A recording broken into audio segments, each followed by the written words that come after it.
Hello everyone, welcome in your social science class. As you know that we were reading a very important chapter of class 10th history, nationalism in India.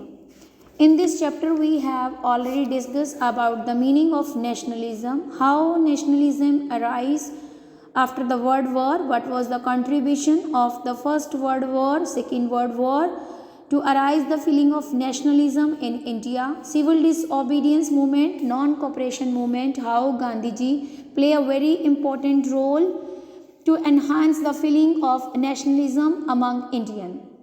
Today we are discussing about the topic or on the topic the sense of collective belonging. Okay. After reading the mass movement and the participation of different communities, the mass participation of different communities in the nationalist movement. Today we will discuss about the sense of collective belongingness. Nationalism spread, you will be surprised to know that nationalism spread when the people begin to believe that they are the part of the same nation. Earlier, as I have told that princely state, there was princely state in India. Okay, we were governed by the princes, and there was no unity or no feeling of belongingness. Okay, during princely state. Okay, nationalism spread when the people, okay, when the nation state was established. Okay, when they start to believe that they are the part of one nation, not any other, कि जब वो एक nation से belong करते हैं तब उनके अंदर नेशनलिस्ट की यानी नेशनलिज्म की फीलिंग आनी शुरू हुई. ओके, वेन एवर हम अपने आप को जब तक हम अपने आप को दूसरों से अलग समझते रहेंगे, एक नेशन का पार्ट नहीं समझेंगे, तब तक हमारे अंदर नेशनलिज्म की फीलिंग नहीं आ सकती. और when we started this, when we started to believe that we are a part of one nation, one country के हम part हैं, we are not separate from one another, okay, then it start the arise the feeling of nationalism in India. When the people discover the same unity that bind them together, same उन्होंने वो चीज़ें unity discover करी जो उनको bind कर सकती हैं. But how did nationalism became a reality in the mind of people, लेकिन कैसे ये तो सोचना शुरू किया, कैसे द नेशन जो नेशनलिस्ट की फीलिंग है वो रियलिटी में लोगों के माइंड में कैसे आई. How the people belonging to different community, जो डिफरेंट कम्युनिटी हिंदू मुस्लिम अलग अलग कम्युनिटी से अलग अलग क्लासेस से रेसेस से रीजन से लैंग्वेजेस से बिलोंग करते थे, how it develop, how different group different language develop a sense of collectiveness, belongingness की फीलिंग, नेशनलिज्म की फीलिंग आई कैसे. ओके, इस क्वेश्चन का आंसर हम आज पढ़ेंगे. The sense of collective belongingness came partially through their experiences of United struggle. जब हम सब ने मिलकर स्ट्रगल करने शुरू कर दिए तो थोड़ी फीलिंग, जब हमने मिलकर ब्रिटिश ईस्ट इंडिया कंपनी के अगेंस्ट रिवॉल्ट शुरू करे तो हमारे अंदर यूनाइटेड यानी कि यूनिटी की फीलिंग आनी शुरू होगी. अब हमने मिलकर स्ट्रगल्स में पार्टिसिपेट करना शुरू किया. Okay, but there was also variety of external process, external cultural process भी थी थ्रू विच द नेशनलिज्म, जैसे कुछ कल्चरल प्रोसेस भी थी जिससे हमारे जो लोगों की जो इमेजिनेशन थी वो कैप्चर करनी शुरू कर दी थी और नेशनलिज्म अराइज होना शुरू हुआ था. History and fictions, folk lore, song, popular prints, symbols, these were the things. यानी कि हमने नेशन मास मूवमेंट में पार्टिसिपेट किया, मिलकर पार्टिसिपेट किया, एक होने की फीलिंग आ गई, वननेस की फीलिंग आ गई, बिलोंगिंगनेस की फीलिंग आई. अब इसके अलावा और किस चीज़ का रोल था कि जिसमें हमारे अंदर नेशनलिज्म की फीलिंग आई, हमें बिलोंगिंगनेस और वननेस की फीलिंग आई. वो क्या चीज़ें थी? Folk lores, songs, printed images, okay, flag, symbols, icons, जिससे हमारे अंदर क्या हुआ, make a part of making that we become a part of nationalism, हमारे अंदर नेशनलिज्म की फीलिंग आई. दिस आइडेंटिटी ऑफ नेशन, कि हम एक नेशन से बिलोंग करते हैं, we are one, okay, is the most often symbolized in the figure और images. As you are able to see, जैसे आप पिक्चर में देख रहे हो कि आपको एक पिक्चर दिखाई जा रही है, यानी कि जो हमारे अंदर नेशनलिज्म की फीलिंग आई, that we can say that is symbolize in a figure और इमेजेस जो उस वक्त ही प्रिंट की गई. This also the images also help to create the feeling of nationalism और oneness or belongingness. Okay, people start to identify the nation. Okay, through these images, this help the images, this the picture you can see that the images of Bharat Mata, this help to create an images. When the images were created, then people can identify the nation. Through this picture, they start to identify themselves. It was in the 20th century, with the growth of nationalism, the identify of Indian come to be visualized associated with the image of Bharat Mata. 20th century के जब when it was the 20th century, the growth of nationalism arise. Okay, when the nationalism arise, identify of Indian came to visualize through the image of Bharat Mata. Okay, and the image was first created. You will be surprised to know that when it was first created, the image of Bharat Mata means जब भारत माता की picture हमारे सामने आती है ना, तो आज भी हमारे अंदर हम इंडियन हैं, हम एक नेशन का पार्ट है, चाहे हम किसी भी जाति से किसी भी रीजन से बिलोंग क्यों नहीं करते, आज भी हम उसी इमेज से जुड़े हुए हैं. Then the image first created by the Bankim Chandra Chattopadhyay. It is very important question for 1 marks. The image of Bharat Mata was created first time. Okay, earlier it was, after that it was created, many other people also created in other form, but first time it was created by Bankim Chandra Chattopadhyay. Okay, in 1870s, यानी 1870 का जो इरा था, जो ये डिके था, he wrote Vande Mataram. Okay, hymns to motherland. Okay, अब इन्होंने क्या किया, एक सॉन्ग लिखा, एक पोएम लिखी वंदे मातरम मदरलैंड के ऊपर, अपनी मातृभूमि के ऊपर. And later it was include in his novel. और यही जो उनकी हेम्स उन्होंने लिखी थी Vande Mataram, compose, हेम्स mean song, जो इन्होंने सॉन्ग कंपोज किया था, यही सॉन्ग उन्होंने एक नॉवल लिखा Anand Math. That is very important for 1 marks question.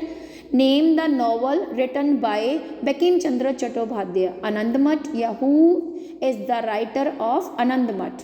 Okay, in which novel the hymn of Vande Mataram is included. किस में इंक्लूड किया गया, आनंद मठ में. तो इसी सॉन्ग को फिर उन्होंने अपनी नॉवल आनंद मठ में इंक्लूड किया था. द स्वदेशी मूवमेंट इन बंगाल. और इसको कब सॉन्ग किया गया था, इस सॉन्ग को कब संग किया गया था, ड्यूरिंग द स्वदेशी मूवमेंट इन बंगाल में. वंदे मातरम, हर बच्चे की जुबान पर वंदे मातरम ये सॉन्ग था. मूव्ड बाय द स्वदेशी मूवमेंट. ठीक है, उसके बाद जो रविंद्रनाथ टैगोर थे, अभिनंद थे बेटा, रविंद्र नहीं करना इसको learn. Tagore printed his image, famous image उन्होंने प्रिंट करी इस मूवमेंट के दौरान, भारत माता की इमेज को प्रिंट किया. फर्स्ट इन्हें बंकिम चंद्र चट्टोपाध्याय ने किया, एंड देन लेटर ऑन इनको फिर से रीप्रिंट किया गया, यानी कि और अनदर इमेजेस सब लोगों ने इनको, मैनी अदर प्रिंटर और आर्टिस्ट ने इनको प्रिंट किया था. His image, famous image Bharat Mata को प्रिंट किया था. The printing, in this printing Bharat Mata was portrait as the aesthetic figure. बहुत अच्छी figure, calm, compose, divine and spiritual beauty के साथ उसको दिखाया गया था.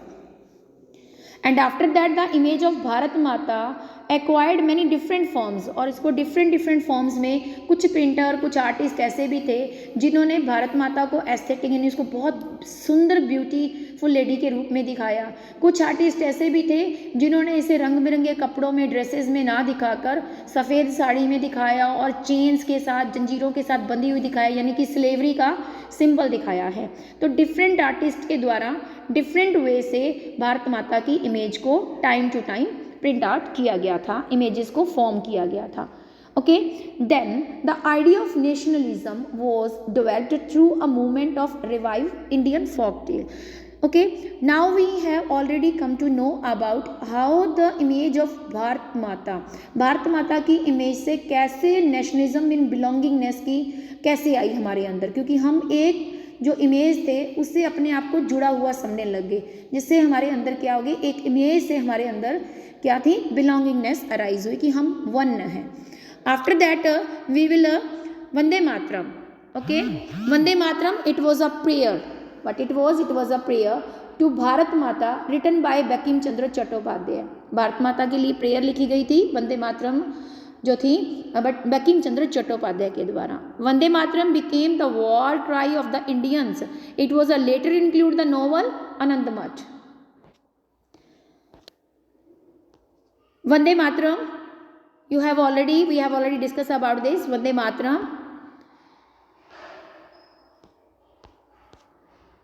After that we will discuss about the folklore or Southern Indian. The idea of nationalism was developed through a movement to revive the Indian folklore. Okay, जैसे traditional culture, जो tales होती हैं जो हमारे ट्रेडिशन से बिलोंग करती हैं, that is called folklore. In the late 19th century, India nationalists began recording folk tales. हमारी जो प्राचीन टेल्स हैं, कहानियाँ हैं, ठीक है, कल्चर से बिलोंग करती हैं, and sung by the birds. Birds क्या होते हैं? पोइट, यानी कि हमारे जो पोइट थे, कवि थे, इन्होंने फोक टेल्स को, हमारी जो कहानियाँ थी, प्राचीन कहानियाँ थी, फोक लॉर्स थी, इनको गाना शुरू किया. और कहाँ पर गाना शुरू किया? दैट दे टूड village to gather the folk song and legend. Legends क्या होती हैं? ओल्ड स्टोरी, ओल्ड स्टोरीज और जो टेल्स होती थी, ठीक है, जो हमारे कल्चर से बिलोंग करती थी, इनको गाया, पोइट ने गाया. और अपने जो विलेजेस, यानी one place to another place जाते, विलेजेस में जाते और लोगों को ये सॉन्ग गा गा कर सुनाते, जिससे लेजेंड सुनाते, स्टोरी सुनाते, गीत सुनाते, ओल्ड स्टोरी सुनाते, ठीक है. तो इससे क्या हुआ? लोगों के अंदर बिलोंगिंगनेस अराइज हुआ, वननेस की फीलिंग आई. These tales they believe that give a true picture of traditional culture. अब इन लोगों को लगता था कि ये जो ट्रेडिशनल सॉन्ग है, ठीक है, ये that is a true picture of their culture that was corrupted by and damaged by the outside force. Outside force means to जो कॉलोनियल रूल आ चुके थे, जो ब्रिटिश हमारे देश में आ चुके थे, इन्होंने अपना वेस्टर्न कल्चर इंट्रोड्यूस कर दिया था. तो वेस्टर्न कल्चर इंट्रोड्यूस होने की वजह से हमारी जो फोक टेल्स थी, ठीक है, जो हमारा जो कल्चर था, दैट वाज डिस्ट्रॉय. ये किसने डिस्ट्रॉय कर दिया था? करप्टेड कर दिया था, damage by outside force. It was essential to preserve. इनको प्रिजर्व करना जरूरी है, ठीक है. अब प्रिजर्व कैसे किया जा सकता है? नेशनलिटी से. This folk tradition in order to discover one national identity. अब इन फोक टेल्स को, आज हमारी पहचान है, ये फोक टेल हमारे कल्चर से बिलोंग करती हैं. अगर हमारा कल्चर ही डिस्ट्रॉय हो जाता है, अगर कल्चर डैमेज हो जाता है, तो हमारी पहचान कैसे रहेगी? हम अपने कल्चर से तो पहचाने जाते हैं. तो sense of pride it restore our culture, provide us the national identity and store a sense of pride, okay, that we are proud, okay, now we are feeling proud on our past, ठीक है. Rabindranath Tagore himself began to collecting the ballads. Ballads क्या होते हैं? गीत गाथा, यानी ballads mean a story, okay, long story that is written on the past. Past के ऊपर लिखी हुई जो स्टोरीज होती हैं, ठीक है, लॉन्ग गीत होते हैं, लॉन्ग पोइम्स होती हैं, जो कि that is about the god और मैन करेज के ऊपर होती हैं, उनको बैलेड्स बोलते हैं. He himself try to collect the ballads, okay, rhymes and the myth, okay. इनको क्या किया? एक स्टोरीज कलेक्ट करी, जिससे क्या किया? Led the movement from the folk revival. अब इन स्टोरीज़ के जरिए, इन गीतों के जरिए, प्राचीन गाथाओं के जरिए, स्टोरीज़ के जरिए हमारे देश में जो हमारे पोइट थे, उन्होंने बिलोंगिंगनेस की फीलिंग को अराइज करने की कोशिश करी थ्रू कल्चर, ताकि कल्चर को प्रोटेक्ट, कल्चर से ही हम पहचाने जाते हैं और कल्चर को प्रोटेक्ट करके ही हमारे देश में नेशनलिज्म की फीलिंग को अराइज किया जा सकता था, ठीक है. फोक टोल यानी कि जो फोक लोर ऑफ साउथ इंडिया, ठीक है, collection of various collection of in Tamil folklores of South India. It is believed that the folklore was the national literature. It was the most trustworthy manuscripts होती हैं ये.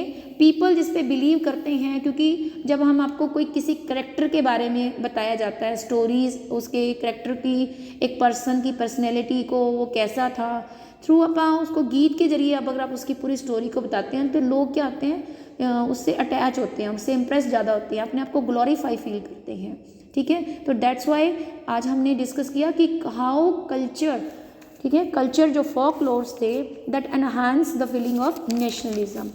Next we will discuss about the national movement. The leader became more and more aware of such icons and symbols that help to unify the people, different part of the country. During Swadeshi movement in Bengal, during the Swadeshi movement in Bengal, a tricolor flag that having a red, green and yellow. Red, green and yellow color you are able to see in the picture. Red, green and yellow color, these three colors were that include in the flag of our nation. It was designed of three colors and it had the 8 lotus representing the 8 provinces of British India and having the crescent moon that represent the Hindu Muslim unity. In 1921 Gandhiji, okay, first flag you are able to see that flag was firstly that flag was first introduced during the Swadeshi movement in Bengal, tricolor, and the three colors were red, green and yellow, and then it was you are able to see the 8 lotus, okay, 8 lotus in a green color upper side of the flag. These represent the 8 provinces of British, and you are able to see the picture of crescent moon. It shows that the Hindu Muslim unity, okay. But 1921 Gandhiji has designed the flag, redesigned the flag. Earlier it was designed and 1921 it was redesigned. It was again designed a tricolor. इसमें भी 3 color थे, but in the second flag you will be able to see the 3 color, red, green and white. White is upside, green in the middle and red is a downside, and had a spinning wheel in the center. What it represent? It represent a Gandhian ideology or self-help, okay. Carrying the flag or holding its aloft during the marches became a symbol of pride. अब ये क्या किया जाता था, जब भी कोई स्वदेशी मूवमेंट होता था तो ये ट्राई कलर जो था, जो हमारा नेशनल फ्लैग था, जो गांधी जी के द्वारा डिज़ाइन किया गया था बाद में, जिसको जो हमारा स्पिनिंग व्हील था ये सेंटर में डिज़ाइन किया गया था ताकि लोगों को सेल्फ हेल्प, यानी कि by winning by spin winning we can अपनी जो लिवलीहुड है, we can earn our livelihood, ठीक है, अपने जो क्लॉथ्स हैं वो खुद वीव करके हम अपने आप को खुद हेल्प कर सकते हैं, सेल्फ डिपेंड, ठीक है. Next, another mean of creating feeling nationalism with through history. By the end of 19th century many Indian began feeling that install of a sense of pride in the nation. Indian history had to be thought about differently.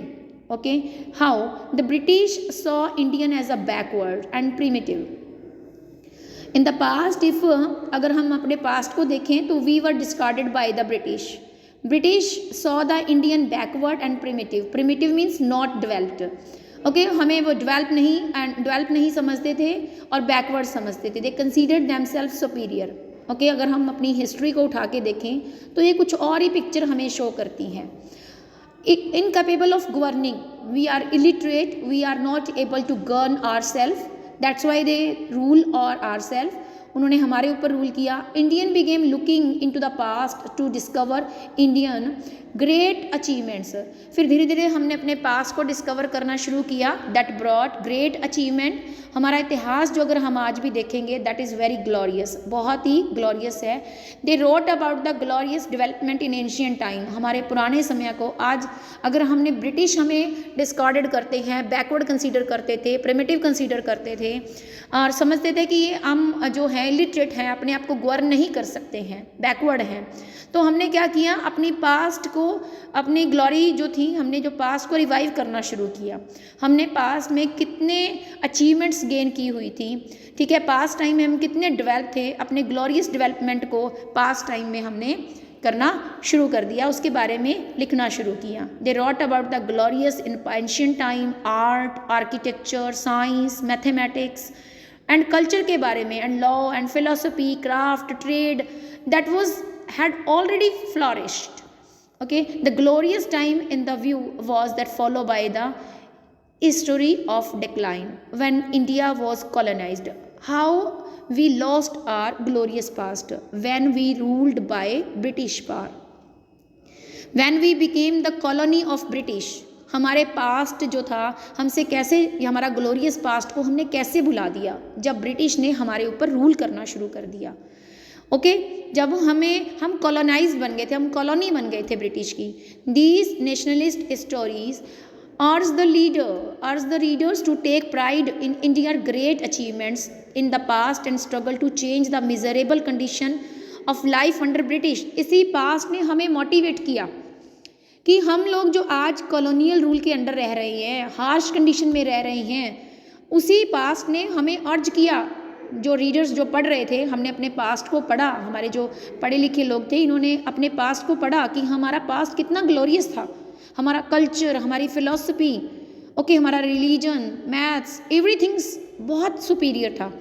आज हमें colonial rule ने हमें backward बना दिया है. तो readers को अर्ज किया कि जो हमारी पास्ट की अचीवमेंट्स हैं, जो स्ट्रगल हैं, उनको हम जानें और चेंज करें. जो हमारी आज कॉलोनियल रूल ने हमारी जो मिजरेबल कंडीशन बना दी है उसको हम चेंज करें, ब्रिटिश रूल को एंड कर दें. These efforts to unify make the people not without problem. ये सब efforts, how it was possible कि हमने, हमारे जो leaders ने इतने efforts किए, समझ आ गई, ये विदाउट प्रॉब्लम्स कैसे हो सकते थे. When the past being glorified was Hindu, when the images celebrated were downfall, Hindu iconography, then the people of other communities felt left out. जब जैसे Hindu Mahasabha, we have already discuss about in Congress Hindu Mahasabha, तो ऐसा लगता था जो अदर कास्ट के लोग थे वो अपने आप को ऑफेंडेड फील करते थे कि हमारा इसमें कोई रोल नहीं है, we are not a part of Hindu Mahasabha, हम इसे कम्युनिटी के, हम मेजॉरिटी के पार्ट नहीं हैं. तो बहुत सारी प्रॉब्लम्स आई थी यूनाइट करने में. That we have already discuss about the Hindu Muslim disunity. Okay now we have discussed about the role of folklores, national flag, Vande Mataram, image of Bharat Mata.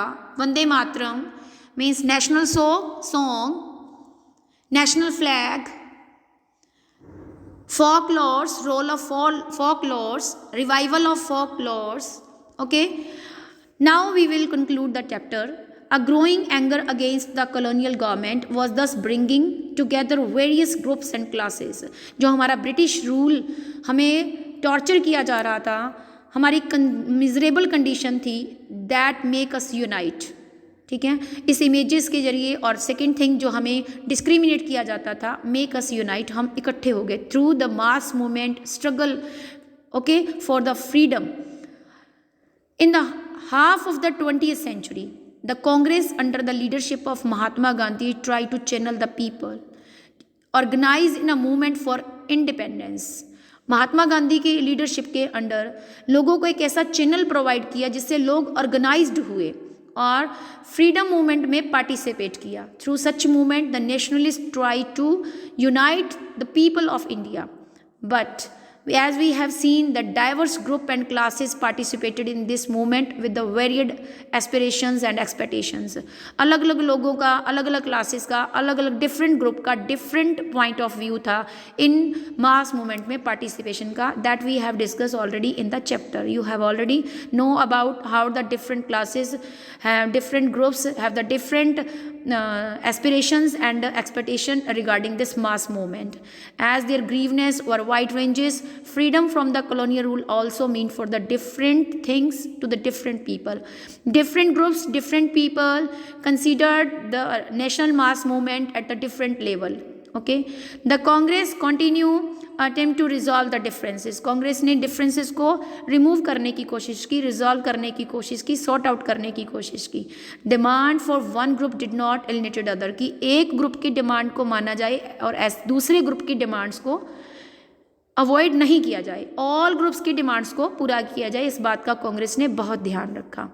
ठीक है, the high points of Congress activity and nationalist unity were followed by the faces of disunity and conflict between different groups. High points of the Congress activity, जब कांग्रेस के द्वारा mass movement किए जा रहे थे under the leadership of Gandhi ji, ठीक है, तो बहुत सारे ऐसे डिफरेंट ग्रुप्स थे जिनमें कन्फ्लिक्ट भी हुआ, that we have already discuss about this conflict of different groups, okay, that in the difference between Hindu Muslim and different between Dalits and other religious group, okay, that through this video I have discussed about the sense of collective belongingness. Today we have discussed about the sense of belongingness through nation song, national flag, folklores, and after that we have discussed about the revival of folklores. Okay, now we had read the chapter very nicely. I hope you have learned about the nationalism. Read the lesson very nicely. Thank you. Have a nice day.